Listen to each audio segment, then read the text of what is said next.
Yes, guys, the Prem is back. Anyway, Ryjack back here for another live stream. I'm excited. First game of the Prem today. Obviously, Liverpool gets the 4-2 win. Was hoping for a draw or an L there from Liverpool, but they sneak it in the end, I guess you could say. Anyway, not here to talk about Liverpool at all. We're here to talk about Wolves away tomorrow. Very, very excited, guys. The Prem is back, and I think the excitement is back around Man City, and that's exciting because we all know last year was, as a whole, was pretty horrendous. It was the worst season we've had in since the first season of Pep. It was bad.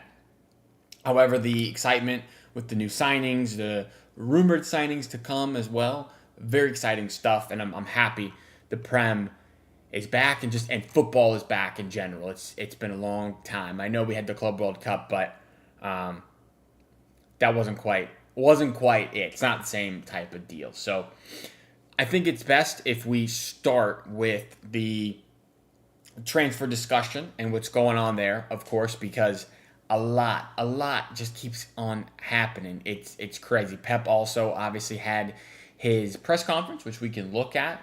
Some interesting quotes out there, but nothing too crazy. So, pulling up Twitter, of course, like we always do. Before we do start, I'll get it out there.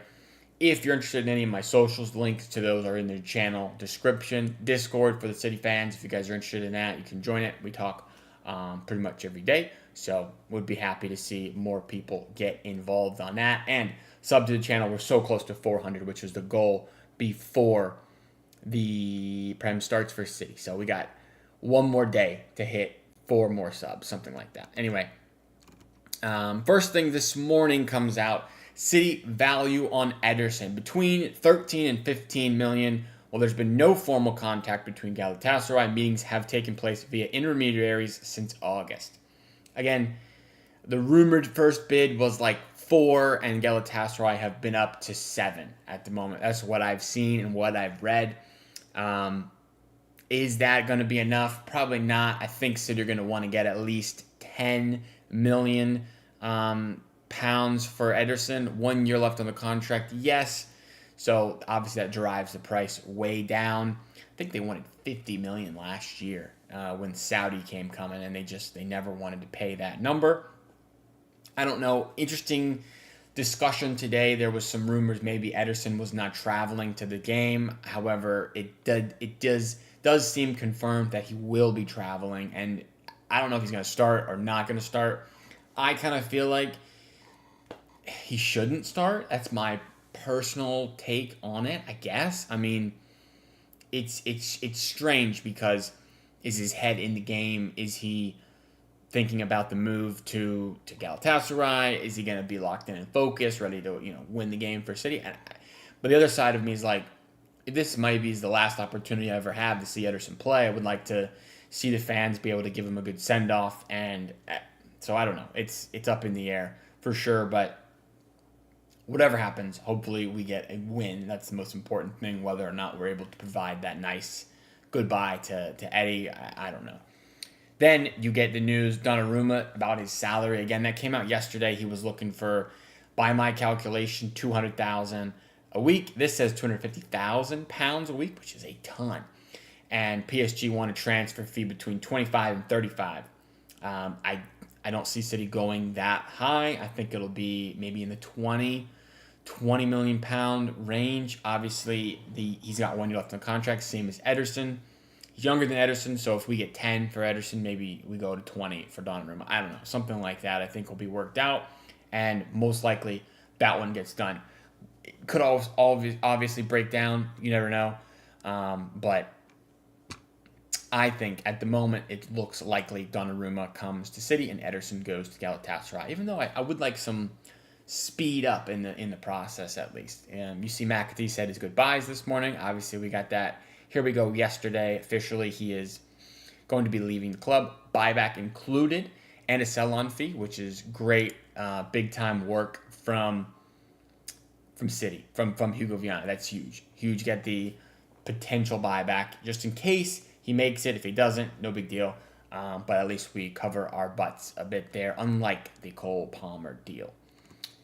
Then we get the press conference and injury news. Josko and Kovacic are out. Rodri and Foden are traveling. I don't think Rodri will start. Obviously, we heard a while ago that he's not going to be full fitness and whatnot until maybe after the international break, which is 3 weeks away from now. So I would be surprised if he starts, but I guess he could. You never know. Foden back traveling. I don't think he was injured and missed the Palermo game. I think it was a personal matter from what I've been hearing. So maybe that means he starts. Maybe he doesn't because he didn't play last game. I don't know. But Kovacic, we knew, was injured.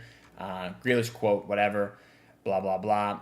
This always sends me when Pep says things like, we will be better, but maybe we can be worse. Who knows? Like, I don't know. Maybe that's just like a football culture thing. Over here in America, if a coach said, maybe we can be worse, I think would not go over well at all. But Pep always says things like that. And then we get the typical, it's difficult to sell players because I love them all. We know that. It's not a shocker at all in any way. We are aware. 3 weeks ago in the market, Saudi Arabia could come in. Maybe that's a hint that Kovacic, I guess, could be the Saudi link. I don't know who else would be going to Saudi. I was a little surprised he did drop Spurs' name specifically. So, I mean, that is essentially confirming what we've thought and been told and been reported, that Spurs are in for Savinho. However, he said apparently they're doing it a bit backdoory, I guess. Maybe he was a little frustrated with how they've approached him. And maybe that makes sense because he's sad that Savinho, one of the players that he allegedly loves so much, is planning on leaving and has had his head turned. I don't know. But Pep's interviews are always strange to me, what he says. If they want to leave, they'll come to me. I'm working with them because I'm here. If they want to leave, they will knock on my door, which he says, I guess they haven't done. I don't know. This one says Savinho and Ederson are ruled out for Wolves. He confirms he's injured. A few weeks will be out, and Ederson apparently, yeah. But I've also seen that that's not the case, so maybe this had a weird, out of context response. I don't know if Ederson starts, but I do think it's Trafford, but I've seen some people saying Ederson is going to start. He said Ederson didn't say he wants to leave. Talked about McAtee, Rodri coming back. And then the press conference kind of ends, and we get some more transfer news, which I'm sure you guys are all seen. Forest want Rico Lewis, valued at City by more than £30 million. For me personally, I'm thinking if we sell Rico Lewis, surely we're getting over $40 million, just because he is an academy product. He is made it out of the academy, I would say. I know he wears 82, but I mean, he's been a member of the first team squad for 2 to 3 years now, where he's been a semi-regular player. He's Prem proven, obviously. Not necessarily proven as a right back, I guess, but just as a ability. He has the ability to play in the Premier League. He's English, so we get the English and the Premier League tax selling to another Premier League team. I would think all of that in mind, it goes to 40, but this just says more than £30 million. I don't know. If it's 35, it is what it is. If Rico wants to leave, City obviously are the club that don't stand in players' way. This says right there, Man City are open to allowing Lewis to leave if the right offer came in. And I think that's the case for most players in the squad. Each player will have a number that if the bid comes in and they tell City they're down, they want to go, City will accept the bid. And that even goes for Erling Haaland. If somebody comes in with $200 million and he says he wants to go, I think City would be open to doing that, even if all the fans would be upset and whatnot. Anyway, it says that we've tried to get a new contract with Rico over the past few months, and it hasn't really happened, hasn't worked out for either side. So with that in mind, maybe that's partly why they are open to letting Rico leave. They maybe value him at X wages and he wants more, or he wants guarantees for game time. I don't know. But whenever a Jack Goran source is mentioned, I mean, this is tier one type source. This guy is given information specifically by Man City. So I would say that this is accurate for sure. Savinho apparently is injured. I would say that's some BS. He's not injured. He's just not playing because he's about to transfer to Spurs. This also comes out about the wages situation. Forest are willing to double Rico's wage and have open talks with City. Lewis is mulling over the move. That's Alex Crook, another pretty good, reputable source, I would say. I know some people don't like him because he works for TalkSport. People don't like TalkSport, but me personally, I like TalkSport. It's fun to listen to when driving, and I always think Alex Crook has good information from what I hear. And then again, more Rico Lewis stuff coming out. Rico Lewis, Forest have submitted an official bid. Again, negotiations are ongoing to see if they can do a deal. If they do a deal, I'm surely expecting we sign another right back, similar profile to Rico, that's got the ability to invert, is English. Of course, you're going to need that as a homegrown spot. And this one even says from Fabrizio that Forest feel Rico himself is keen on the move. Maybe he's thinking game time, wants to get in the more minutes for the World Cup next year.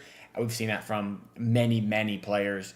So wouldn't be surprising if it was true. And then we get this.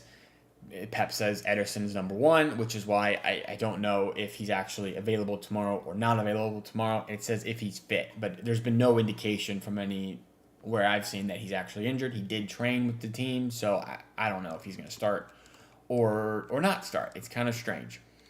Blah, blah, blah, talking about playing Rodri and all that. Nothing really. And then it hits. Tijani Reinders has some quotes, but about 30 minutes ago here, City are interested in Chelsea defender Josh Achempong, but have made no move for the 19-year-old. Now, I have no clue. I know the name, Josh Achempong, but I have no indication of the scout on this guy. Not sure if he's similar to Rico, different to Rico, but this says he plays the right back. He plays a central defender. 40 to 45 million is what people are saying. There's maybe a small video of him here.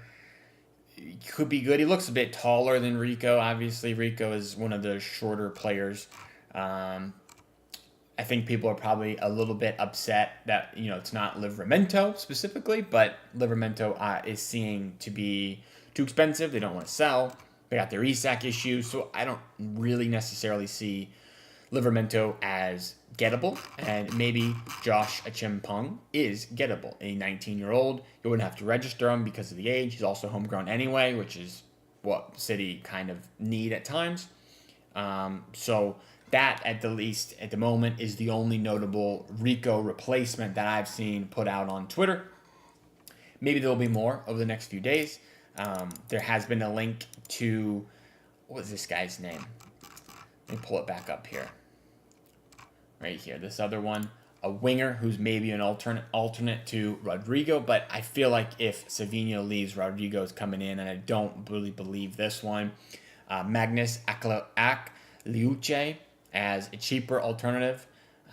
He's Monaco's, I think he's French, he's a winger, of course, but this is Plettenberg. Plettenberg is okay. He's not quite tier 1 for City News, so maybe there's some truth there, but I feel like more than likely it's Rodrigo for sure. I don't think this one is going to happen here.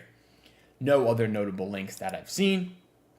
So now it's time we look at the lineup builder and see what we can build here. I know we built the team the other day on stream, but now we're a little bit closer and we have a clear indication of who's available. I say clear, semi-clear indication of who's available. For me, I still think it's going to be Trafford in goal. Kind of curious to know if Ortega travels. I don't know how that will work. Maybe he'll travel and be on the bench, and Ederson won't be on the bench, but I don't know. The defense is probably the most difficult thing to think about. You got Aït-Nouri, who's, I want to say, basically a locked-on starter there. Right back, I think, I was going to say Rico Lewis, but with this transfer speculation, maybe we go Nunez just as this guy's definitely staying, and we don't want to put a player out there that's got his head turned and thinking about the wrong stuff. So that's a change, semi-change for me. Nunez at right back is different because he does tend to bomb up and down, whereas Rico Lewis can kind of come in this inverted area. So it changes the winger position, I think, if Nunez is at right back because Nunez ends up here. And you need a winger who can invert versus, like I said, Rico's the one that inverts and the winger can kind of stay out here.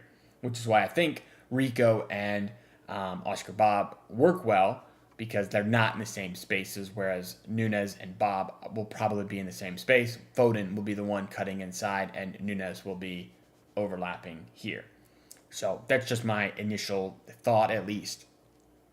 We heard that Gvardiol's out, so I mean you still have a lot of options at center back. You've got Ruben Dias, John Stones, Nathan Ake, Manuel Akanji, and Kusanov. Probably gonna get a Stones Diaz partnership. Think. I'm uncertain. I could be totally wrong on that, but like I said the other day, John Stones as a center back, you're not going to get him for much of the season, so you might as well play him while he's fit. Maybe Stones is a right back. Maybe Akanji's a right back. It's always possible. Maybe AK-45 is a right back. It's possible. You never know what we're going to do. I would personally like Kusanov at right back in this type of lineup where you can have a back three, Diaz in the middle, Kusanov on the right, Stones on the left, Aït-Nouri bombing up and down. You basically have a back three build up. I would like that personally, but it's not necessarily something we've done a lot of, so I'm not going to sit here and think that's what we're going to do. I think the attack is a little bit easier than the midfield. You have Haaland, he will start. You have Omar Marmoush, who he will start out on the left. And on the right, I had been hopeful, like I said, that it would be Oscar Bob. But now, with the Rico Lewis news, I think it's going to be Nunez. And I think Foden starts out on the right. Then you have the midfield three. I would like to say that the three that I think probably City fans are hoping for is Nico G deep. Just in front of him is Tijani Reinders, and just in front of him is Ryan Cherky. That's probably what most City fans are going to be hopeful for. Will they get it? Probably not. Probably not. I think you get more of a lineup like this. I think Nico Gonzalez does start because he is our sole CDM type player, even though he's an 8. I think Tijani Reinders has to start based on his Palermo performance. He was outstanding. Best player on the pitch. I think he has to start.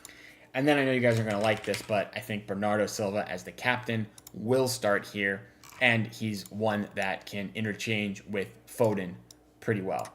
Because we all know Bernardo has the ability to play out on the right, even though maybe we don't enjoy that too much. He definitely has been able and known to do that. So you really, really are relying on the front three to create the goals because you're not going to get much G&A from Bernardo. We're uncertain on the G&A production from Nico G, and Reinders could be a late arriver who provides goal-scoring threat, but we don't know for sure. We haven't seen him do it in the Prem yet. Aït-Nouri, very attacking player, and then these two give you basically nothing. Nunez has a decent cross on him who can hopefully find Haaland tomorrow. But you never know. You never know with this backline. It could be considered shaky. And I mean, you do have two former Wolves players, which is kind of cool for them, I guess, going up against a former team. And an untested goalkeeper for City, at least. We know Trafford has played in the Prem. Did not do fantastic, but that was over 2 years ago. Surely he's developed a bit and will be more ready for the opportunity tomorrow. Anyway, even if we do start Bernardo, I think game really as a whole, Wolves are going to be one of the worst teams in the Prem. They have not replaced their main stars. They have lost players, and I just think City's overall quality, regardless of who starts in the midfield, if you get Bernardo, if you get Gundogan, those type of players that are going to annoy the timeline, an hour and a half before the game, I think we'll still be all right. And let's go with a 2-0. I think a 2-0 win with Haaland and Marmoush each getting a goal would be a fantastic start to the season and something we all can just be calm about, that we get off to a nice, good start. So that's my prediction. Anyway, thank you guys for watching. I do appreciate it. Check back to the channel tomorrow for the live watch along. I will be live watching the game right here. And like I said earlier, hit the sub if you're new. Very much appreciated. So close to 400, which is the goal before Man City's first game. I'm just a couple away. So thank you guys for watching. I do appreciate it, of course, and I will see you tomorrow.